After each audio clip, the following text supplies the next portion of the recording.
Hello friends, welcome back to my channel cooking with Sayani. Durga পুজোর আর হাতে গোনা কয়েকটা দিন মাত্র বাকি, আর পুজোর কথা মাথায় রেখেই আমি আজকের ভিডিওতেও শেয়ার করেছি একটি পুজো স্পেশাল রেসিপি। আর এই রেসিপিটার নাম মাংসের গড়গড়া। মাংসের গড়গড়া আজকে আমি মাটন দিয়ে বানিয়েছি, তবে সেম প্রসেস ফলো করে এটা চিকেন দিয়েও বানানো যেতে পারে। অত্যন্ত সহজ পদ্ধতিতে দুর্দান্ত স্বাদের এই মাটনের রেসিপিটি আপনাকে অবশ্যই ট্রাই করতে হবে, আর তার জন্য আজকের ভিডিওটি পুরোটা দেখতেই হবে। চলুন শুরু করা যাক আজকের ভিডিও। নিয়েছি 800 গ্রাম মাটন। এবার ম্যারিনেট করার জন্য অ্যাড করে দিলাম 1 টিস্পুন হলুদ গুঁড়ো, 2 teaspoon Kashmiri red chilli powder, 1 teaspoon লবণ, 2 টেবিলস্পুন আদা রসুন বাটা। সব শেষে অ্যাড করে দিচ্ছি 3 টেবিলস্পুন টক দই।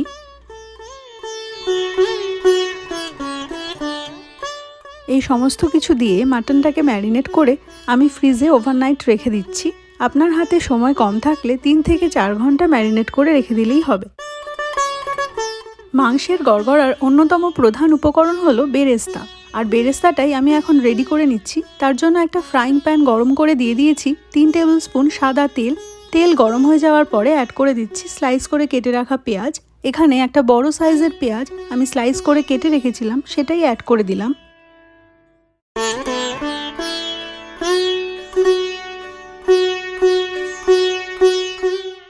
সাত 8 মিনিট সময় নিয়ে মিডিয়াম হিটে পেঁয়াজটাকে গোল্ডেন ব্রাউন করে ফ্রাই করে নিচ্ছি।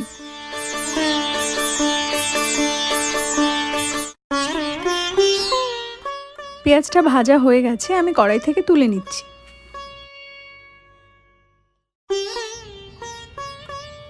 অন্য একটা কড়াই গরম করে তাতে দিয়ে দিচ্ছি 3 টেবিল স্পুন সর্ষের তেল। তেলটা খুব ভালো করে গরম হয়ে যাওয়ার পরে অ্যাড করে দিচ্ছি থেতো করে রাখা গোটা গরম মশলা এবং 2টো তেজপাতা। 20-25 সেকেন্ড মিডিয়াম হিটে ফোড়নটাকে ফ্রাই করে নেওয়ার পরে অ্যাড করে দিচ্ছি ম্যারিনেট করে রাখা মাংস। এই সময় মাটনটা যেন অবশ্যই নর্মাল টেম্পারেচারে থাকে। এরপরের 10 থেকে 15 মিনিট মিডিয়াম হাই হিটে আমি রান্না করছি।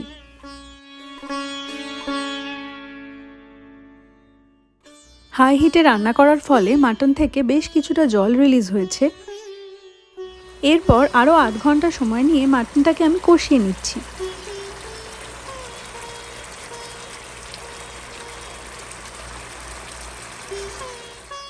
বেরেস্তাটা এখন ঠান্ডা হয়ে গেছে। মিক্সার গ্রাইন্ডারে বেরেস্তাটা অ্যাড করে তার সাথে দিয়ে দিলাম 1 টেবিল স্পুন কিশমিশ। এবার এই বেরেস্তা আর কিশমিশটাকে পেস্ট করে নিলাম। এটাই কিন্তু মাংসের গড়গড়ার প্রধান উপকরণ। প্রায় 40 মিনিট সময় নিয়ে মাটনটাকে আমি কষিয়ে নিয়েছি। মশলা থেকে এখন অনেকটাই তেল রিলিজ করেছে। এই সময় অ্যাড করে দিচ্ছি তৈরি করে রাখা কিশমিশ আর বেরেস্তা বাটা। এরই সাথে অ্যাড করে দিলাম 1/2 চা চামচ জায়ফল গুঁড়ো এবং 1 চা চামচ জয়িত্রী গুঁড়ো। সব কিছুকে খুব ভালো করে মিশিয়ে নিতে হবে।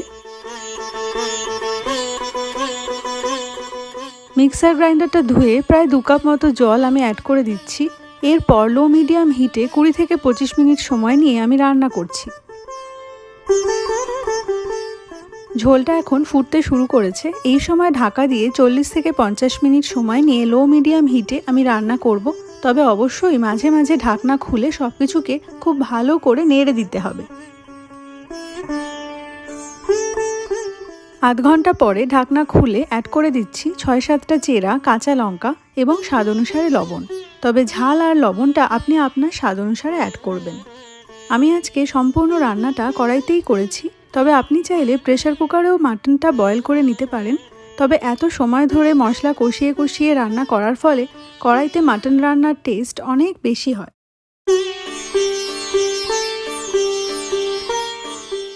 এরপর ঢাকা দিয়ে আরও আধ ঘন্টার জন্য আমি রান্না করব।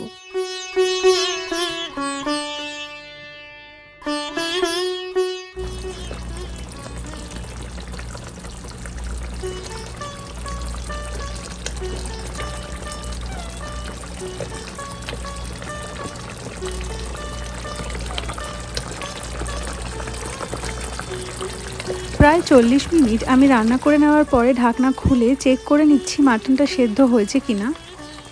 হ্যাঁ, মাটনটা সেদ্ধ হয়ে গেছে আর কি দারুণ কালারটা এসেছে।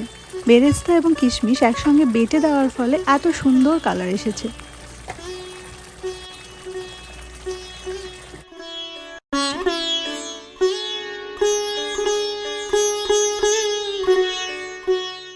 গ্যাস অফ করে 15 মিনিট স্ট্যান্ডিং টাইমে রেখে গরম গরম পরিবেশন করুন মাংসের গড়গড়া।